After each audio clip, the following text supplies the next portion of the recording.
as we reflect on a solid first season, and the second one that left some fans wanting, especially with SNK's decision to release characters individually rather than in teams. The King of Fighters community is now eagerly looking forward to the much anticipated Season 3 DLC of KOF 15. While the official announcement for Season 3 is yet to come, it seems unlikely that SNK would abandon the game so soon. To capture the pulse of the community, I reached out to you, and the response was overwhelming. Today, I present to you the top 10 characters requested the most for Season 3, alongside the substantial honorable mention section.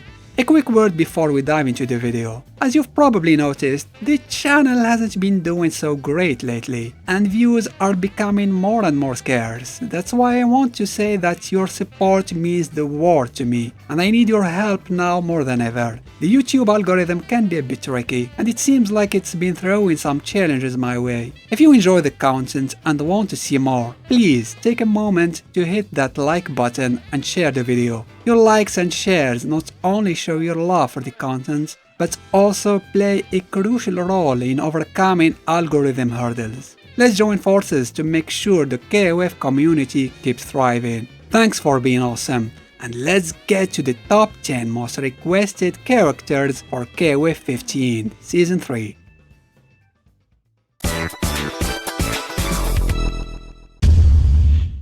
Junhoon made his debut as the fresh face of Team Korea in KOF 99, joining the ranks alongside Kim Kafwan. While Jun shares a camaraderie with Kim, their friendship is marked with rivalry, as reflected in his distinctive taekwondo fighting style. What sets Jun apart is that, despite the common martial art, he doesn't play anything like Kim. In fact, he stands out as one of the most challenging characters to master in the KOF series. The complexity arises from the multiple stances he employs, requiring players to delve deep into intricacies to truly wield his abilities effectively. The unique gameplay offered by Jun would set him apart from the rest of KOF 15's roster. His inclusion as DLC for Season 3 is not just desired, but a fervently anticipated addition, as players yearn for the opportunity to master the enigmatic artistry of Junhoon. Here's a character I wasn't expecting to be suggested that much from you. Hotaru, the Garou Mark of the Wolves character, hasn't been in many installments of KOF. In fact, her sole presence was in KOF 11, specifically on the PlayStation 2 version, and as an unlockable character. Despite her limited exposure, Hotaru has garnered substantial popularity within the KOF community. Her unique fighting style, rooted in graceful and delicate kung fu moves, distinguishes her from the rest. Hotaru's narrative evolves around the quest to reunite with her brother Gato, who coincidentally is already a member of the KOF 15 roster. This familial connection adds a layer of sensibility to Hotaru's inclusion, infusing her character with depth and purpose. While she is likely part of the upcoming City of the Wolves, Hotaru definitely deserves to make more appearances in SNK's flagship series as well.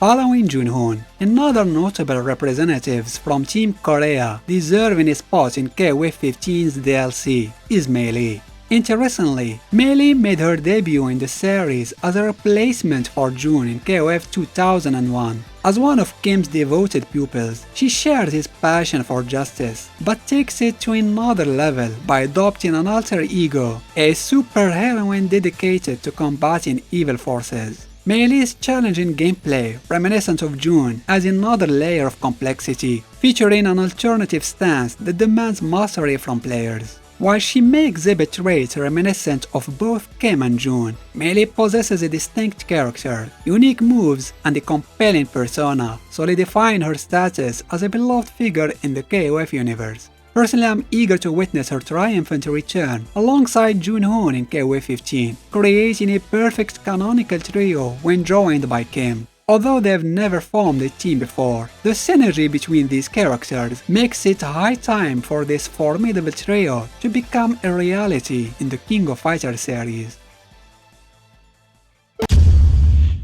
In a departure from the norm, this entry doesn't focus on a single character or even a pair. Instead, it shines the spotlight on the entire cast of the Maximum Impact spin-off series. Before KOF 14 embraced the 3D realm as the new artistic design for the main series, the Maximum Impact series had already taken the plunge into full 3D, encompassing both character design and gameplay. While this venture may not have resonated with a wide audience, it cultivated a dedicated community, eagerly anticipating the prospect of Maximum Impact 3. Among the potential representatives from the spin-off in KOF 15, my personal choice is Louise Merring, the formidable sub-boss from Maximum Impact 2. With her striking design and unique gameplay, Louise Merring would undoubtedly stand out in the diverse roster. However, any character from Maximum Impact would not only make fans happy, but also serve as a nod to the passionate community, reassuring them that this sub-series is far from forgotten and still holds a place in the hearts of KOF enthusiasts. This makes me wonder, if the Maximum Impact series is so popular among fans, why did so few of them watch the video I made about it? Not cool. Enter Chrysalid, a character frequently featured in my list and undoubtedly the most celebrated boss of the Nest saga. With a captivating design, an intriguing backstory, and the notorious reputation of making players rage quit, Chrysalid stands out as a quintessential SNK boss. If SNK decides to bring him back for Season 3, envisioning him as a boss in the boss challenge mode alongside Rugal and Guinness would be a captivating addition. This setup could include two distinct versions of Chrysalid, a balanced one for competitive gameplay, and the overpowered iteration reserved exclusively for the boss challenge mode, giving players the taste of the frustration that defined his legacy. Moreover, exploring Chrysalid interactions with K-Dash and Whip, two characters deeply connected to him, would add an extra layer of narrative depth and fan engagement, making his potential return even more enticing for enthusiasts of the King of Fighters series. Oswald's absence from the base roster, not only in the first season but also the second one of KOF 15, is a puzzle that leaves fans questioning the decision-making process. Making his debut in KOF 11 as part of Team Ash, and later returning as a DLC in KOF 14, Oswald has garnered immense popularity among fans of the series. His unquestionable charm and the fighting style that is both elegant and enjoyable to wield or witness make him a standout character. Despite being a fan favorite, there is still much to unravel about Oswald's story, prompting a natural demand for his inclusion in KOF 15 to provide fans with a more detailed narrative. When there are so few representatives from the Tales of Ash saga in your game, and you already have a 3D model of Oswald waiting somewhere in your archives, then we have the right to ask, what the heck are you waiting for to add him? With Oswald in the mix, Shenwu is a must-have addition to KOF 15 as well. Undoubtedly one of the standout characters of the Tales of Ash saga, Shen brings a unique flavor to the roster. What makes Shen particularly appealing, in my opinion, is his accessibility for beginners in terms of gameplay. Focused on delivering powerful punches with devastating force, Shenwu's style eschews the need for intricate combos or ki blasts, making him an excellent choice for those new to the series. Additionally, Shen's inclusion would allow the recreation of the hero team of 2003, featuring Shen, Ash, and Dulon. Considering Shen's presence in Team Ash's ending, alongside Dulon, who has already joined the 15th roster, it's highly likely that we'll witness Shenwu making his anticipated entry into the game at some point in the future. Or is that wishful thinking from my part? I'll let you decide.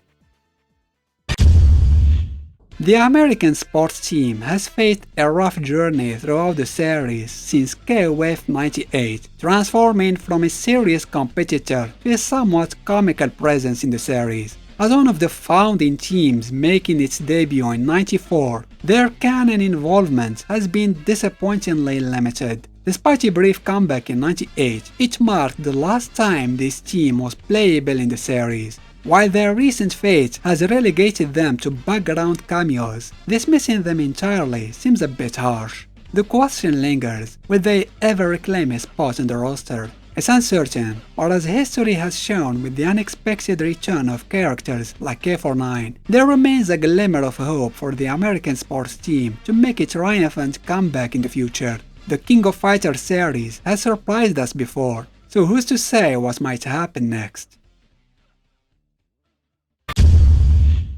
Vice and Mature hold the coveted top spots on my personal wishlist for KOF 15 characters. Since the initial announcement of the game, I harbored the hope that these two would secure a place in the base roster, especially Mature, who happens to be my main character. It's truly heartening to see that fans resonated with this desire, catapulting Vice and Mature to the second place slot in popularity. When it comes to Vice, arguably the more renowned of the duo, she embodies the grappler archetype with the heart of gold. Just kidding, he probably doesn't have a heart in the first place. On the other hand, Mature, my personal favorite, thrives as a rushdown archetype, blending speed and slashing techniques with a hint of zoning. KOF 15 undeniably needs the dynamic presence of these two iconic characters. In an ideal scenario, SNK would not only reintroduce them, but also unite them with Regal in a formidable team. And why not go the extra mile by adorning them in their original costumes for that perfect nostalgic touch?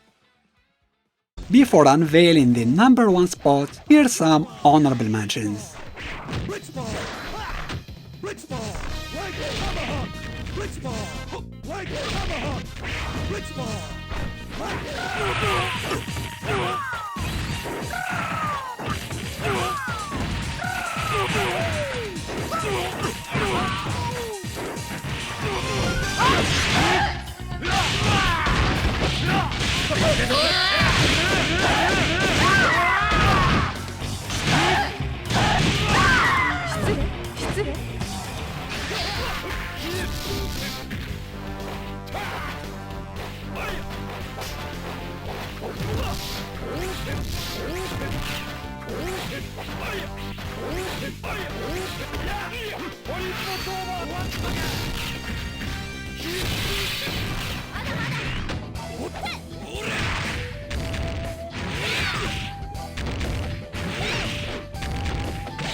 Leading the charge as the undisputed champion of Season 3 hopefuls for KOF 15 is none other than Adelheid Bernstein, a god's kind-hearted son. You have resoundingly voiced your desire for his presence, elevating him to the pinnacle of anticipation in this eagerly awaited season. Serving as one of the three protagonists in the Tales of Ash saga, Adelheid initially made his mark as the alternative boss in KOF 2003, later appearing as an optional mid-boss in KOF 11. Despite playing a crucial role in the main plot of 13, time constraints prevented him from becoming a playable character. The prospect of witnessing Adelheid confront his father, the Gal, who is already part of 15, adds an intriguing layer to the series. While sharing many moves with his formidable father, Adelheid injects his unique touches, ensuring that his gameplay stands out as distinct and adds a fresh perspective to the familial dynamic in the King of Fighters universe. The anticipation for Adelhai's long-awaited entrance into the roster is palpable, and fans eagerly await the moment when father and son can clash on the virtual battlegrounds of 15. For these reasons, Adelheid claims the top spot as the most requested character for Season 3 of KOF 15. Who is your personal most requested character? And would you prefer the Season 3 DLCs to be team-based or single entries? I'd love to hear your thoughts and opinions in the comments section below. Special thanks to my patrons for their support. Don't forget to give this video a thumbs up if you liked it, and why not consider subscribing to the channel. Thanks for watching.